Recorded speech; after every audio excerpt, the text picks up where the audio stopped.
Hey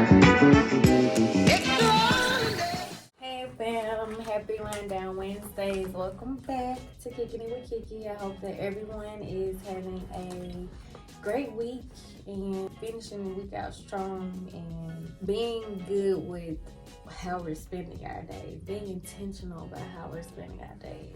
This message is entitled, What's the Move? Silence.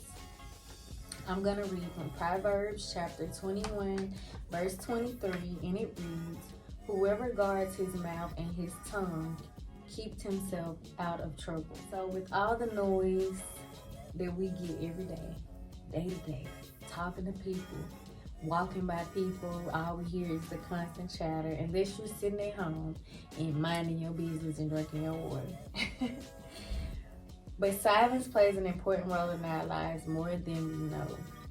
Silence is powerful in the fact that it is conducive to focus and concentration when creating an environment that feeds and not depletes us to perform more effectively. In the Bible, silence is deemed wise and intelligent. Silence should not be underestimated as it can be a good remedy for creating healthy communication, i.e., thinking before you say something you regret or don't mean. Self-reflection and personal growth when it comes to silence helps us understand our thoughts and feelings.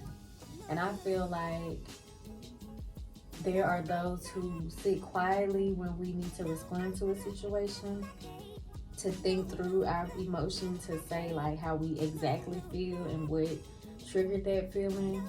And then there are those who get right into it and they talk until they get to the point they're trying to make, and then deem this is what I'm feeling this way. And either way is okay, but the thing is listening, not listening to respond, but listening to understand in a sense, comprehend, to see them for what they feel, and vice versa. So why is silence more powerful than words, or why can't it be more powerful than words? I believe silence is a loud gesture. When there are no words to adequately express our thoughts, it is a sense that lets people know that, hey, you hurt me, or vice versa, I hurt you, if they're being silent. And that pain may not amount to any words. So here is silence in exchange for those words that I can't get out right now, because I'd rather say something that is gonna not make it seem like I'm trying to be malicious or trying to hurt you back because of how you made me feel, because that's the wrong thing to do. True. Why is silence more important in spiritual life? Silence in the spiritual life is intentionally taking time away from the busyness of the day or just from it all and letting God speak to our hearts and our minds. I feel like in silence we can hear things more clearly when there's not a lot of chaos, a lot of noise, and just be still. And it's okay to be still. What emotions prompt your silence? I think that silence can express a lot of different emotions in a wide range. Depending on the context of why you are silent will be the meaning of your withdrawal. So whether somebody hurt you, whether somebody embarrassed you, whether somebody made you feel sad or excited, everything don't have to be a negative feeling or negative emotion. Someone triggers you to think a little bit more deeply in that moment, and it can cause silence. Like, it can be different things. So 5 steps to moving in silence. 1 can be to protect your privacy. 2 could be to protect your goals and aspirations, because as we know, there are people that pray for you and there are people that pray on you. So be careful with who you're telling your goals to, because you never know who they're telling, and then word gets around and you wonder why this thing you've been working on isn't working, or why these obstacles are coming and it just didn't work out, so you gotta go try again. Sometimes it's just best to be quiet and just put your head down, do the work, and let's get through it. Number 3, moving in silence can help avoid unnecessary distractions in our lives, like things that we may think we're missing out on and not even missing out on it. and it has nothing to do with our focus. So it's like, okay, I think I know I'm gonna be good. So let me just say no to this, or let me bypass this situation right here, because it's really just gonna distract me from what I'm trying to do, or what role I've been on, what goal I'm trying to accomplish.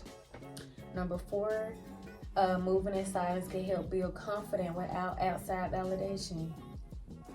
I think the more you know yourself, the more comfortable you feel about the things that you put out into the world, and you don't care about the comments, you don't care about the likes, you're doing it for you, doing it because it's your creative self, and there's nothing wrong with that. That's a great feeling to have, because there are people who really care about how many likes they got or how many comments they got. They care about if someone said something negative. I know who I am, I know whose I am, so I'm never at a point where I'm like, let me go see how many likes I got. Let me go see.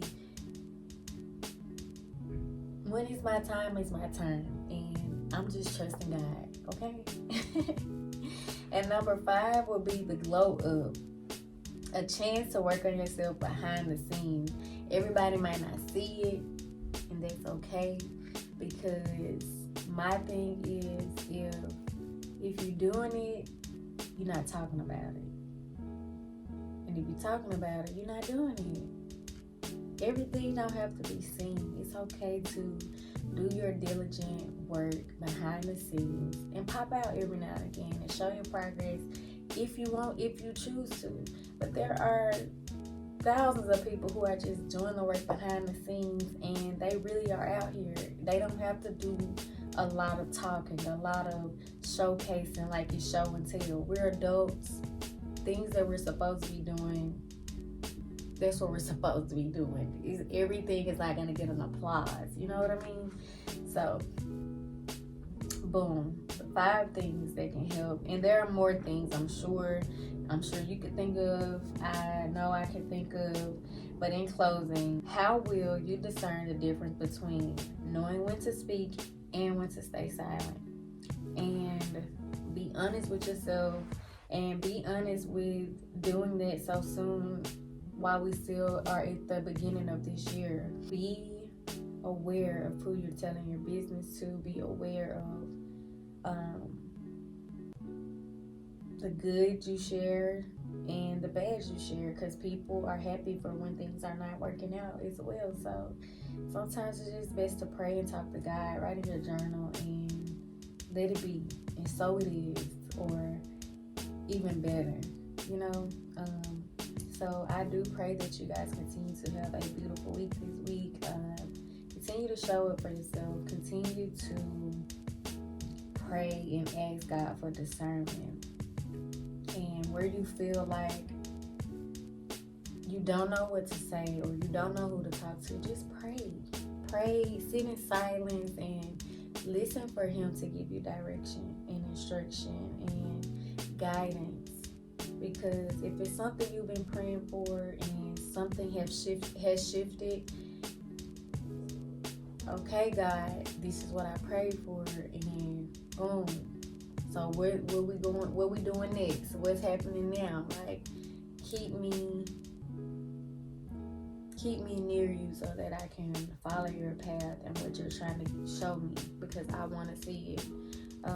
So yeah, I pray that for you guys. I pray that you continue to show up and do things in love, do things from a place of love and not for love. Peace and love. KB.